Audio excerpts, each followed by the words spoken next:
Hey, what's up YouTube? Spawny here. Um, Today I'm going to be profiling for you Burning Abyss. I know this is the exact same deck as the last deck profile I uploaded for you guys, but this is the deck I've been playing on DN recently, and I'm starting to build it in real life. I'm slowly getting back into the game. I'm really not trying to buy any cards right now, mainly just trying to trade for stuff. Um, but this is what I've been playing, and I'm really liking the deck. It's doing pretty well for me in testing, so we'll go ahead and jump into it. I'm trying something new with recording. I'm only showing you guys like the relevant part of the screen instead of like my full desktop, so you don't have to like look at all those stupid icons that Apple gives you on the bottom of my screen. But anyway, enough chit chat. Let's jump into it. So we start off with the one Barbar. He's self-explanatory. He can burn for a game, and he's the biggest Burning Abyss monster in the main deck. 1700 is pretty good. One Kagna to complement the one Good and Evil. Plus, you can like dump Travelers and Fire Lakes, even other.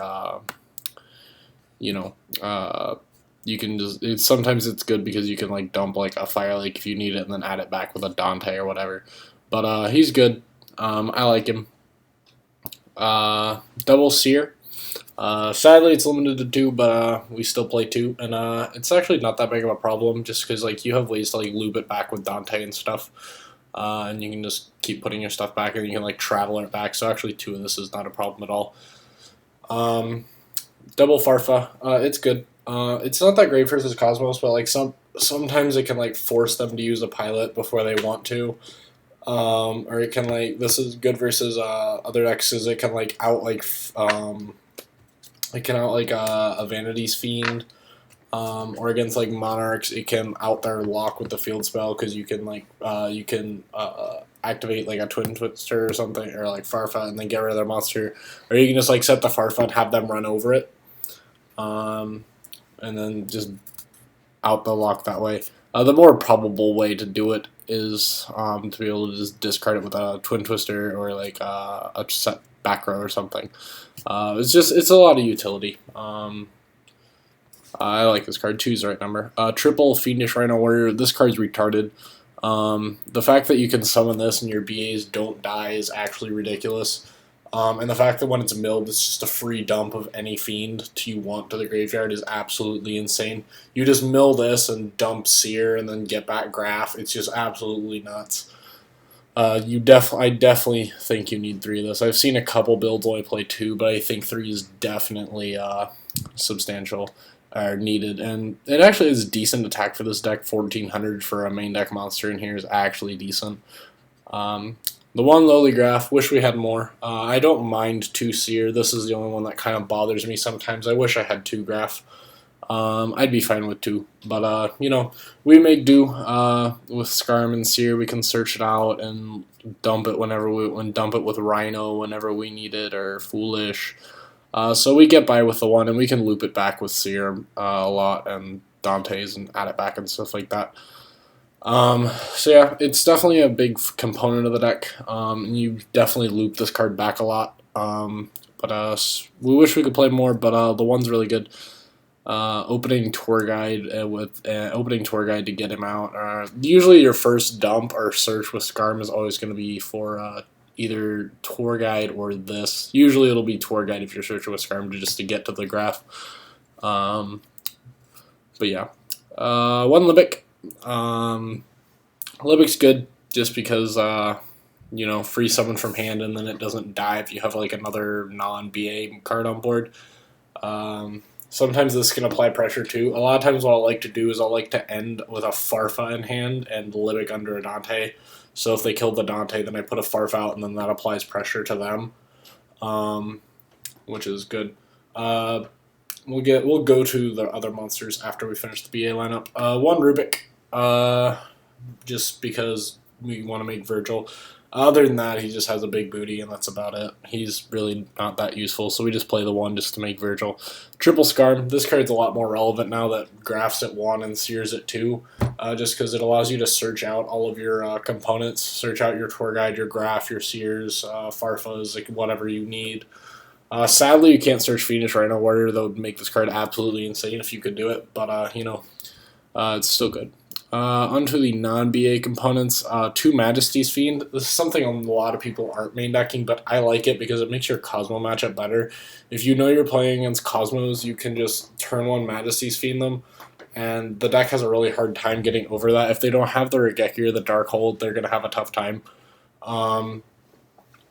It's just one of the best like floodgate monsters in the game right now. I think it's surpassed Vanity's Fiend as far as its utility. Because it's also good versus stuff like Mermails. It's really good against that deck, and it's also good versus what is it?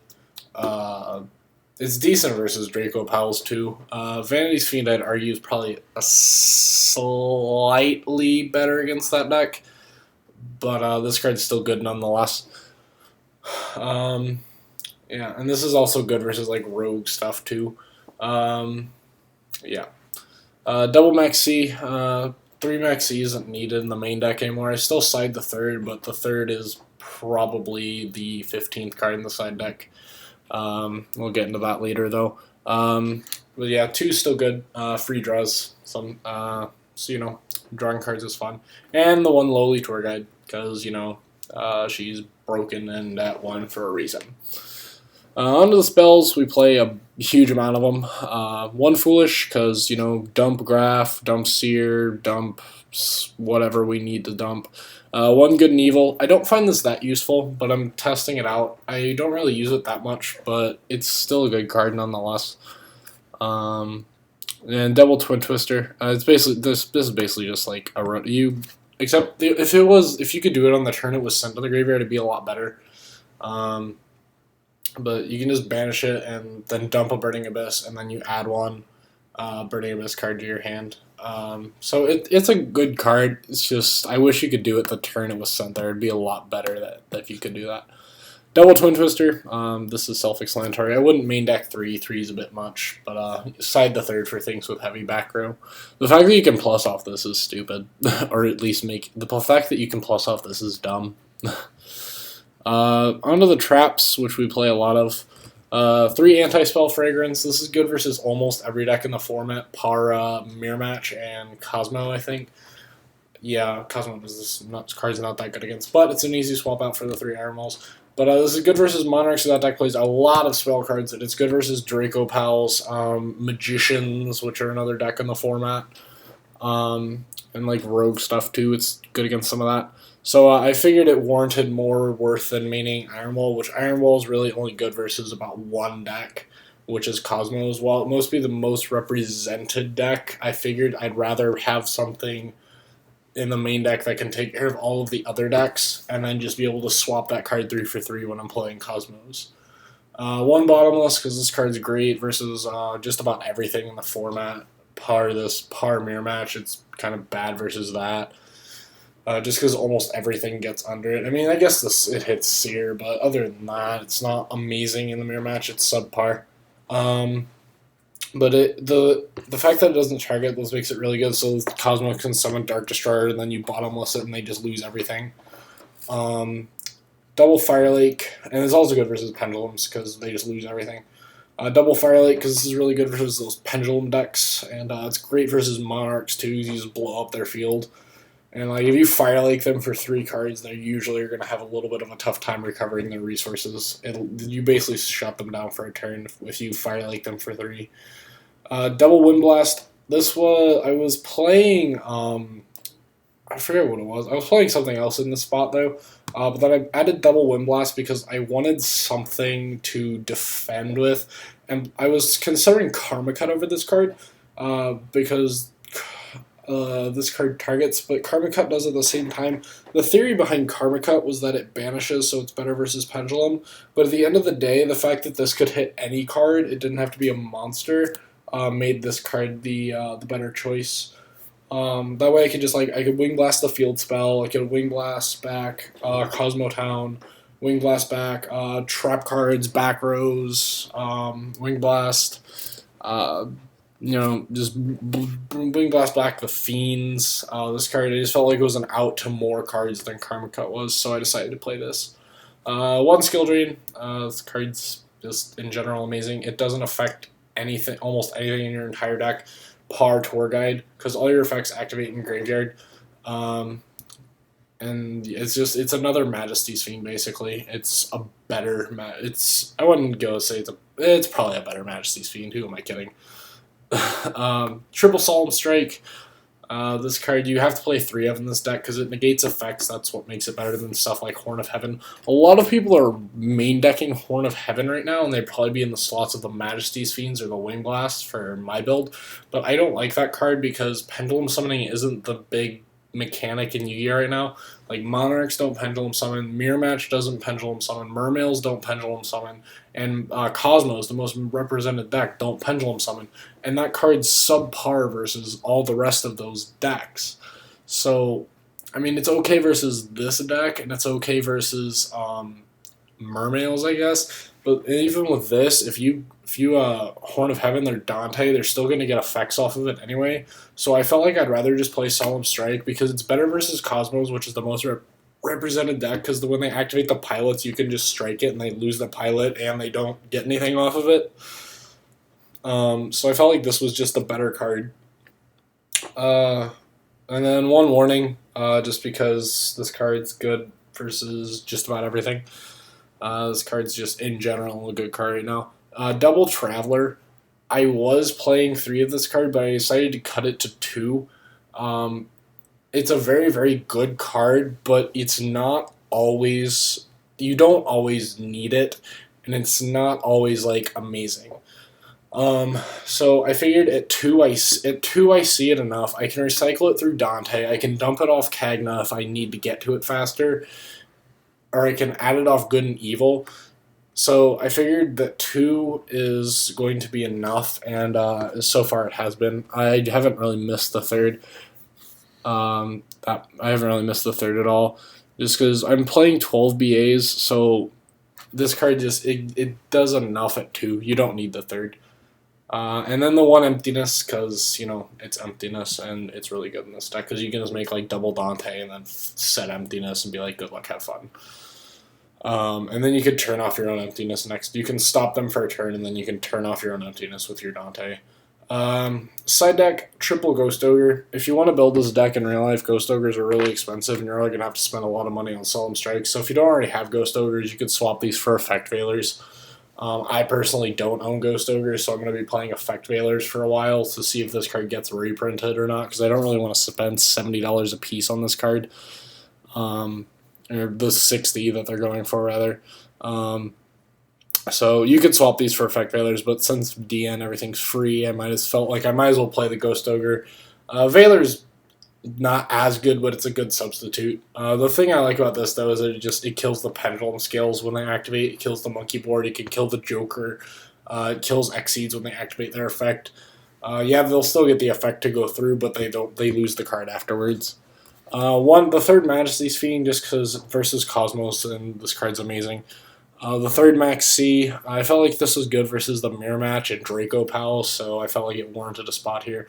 Spell Canceller, I'm iffy on this card. I haven't ever felt the need for it, but it's good versus like Pendulum-based decks, and it's good versus Monarchs too, so it'll stay. Double Vanity's Fiend, because this card's better versus Pendulum decks, versus Draco Pals than Majesty's Fiend. But Majesty's Fiend's a better card, so it got the main deck slot for Fiends. And Vanity's Fiend got retired to the side. Regeki, just versus decks that can make heavy board presence. The third Twin Twister for Mirror Match and Monarchs, things that play heavy back rows, rogue stuff. Triple Iron Wall for Cosmos. Don't really think there's anything else that's too relevant that this would be great against. But I guess it's okay versus Monarchs. But you know, this card's better versus Monarchs. So, but yeah, this card's just good versus Cosmos. It just essentially locks them out of the game, and they can't really do much about it. Double Mask of Restrict. This is for Monarchs, and Rogue Magispectors. This is good against them too. I wanted to play third copy of this card, but I'm not really sure what I'd cut for it. Maybe the Majesty's Fiend or the Max C, but you know, we'll see. That's it for the side deck. Let's move on to the extra deck now. One Virgil. This card's not as good as it used to be, but it still has some use. Spinning back stuff can still be okay. The fact that it targets those what kind of makes it suck. Because Cosmos, you can't target any of the bigger ships. Par Slip Rider. And I don't know. I don't think you can target Delta Shuffler, but I could be wrong. Triple Dante. Obviously, he's still at 3, which makes his deck great because he allows you to recycle anything and just turbo through your deck faster. Triple Downer Magician for the Dante and for just any Exceed, really. You could stack this on top of almost anything, but usually you're going to stack it on top of Dante. Engineer, for the cards we don't really go into that much, we play Engineer.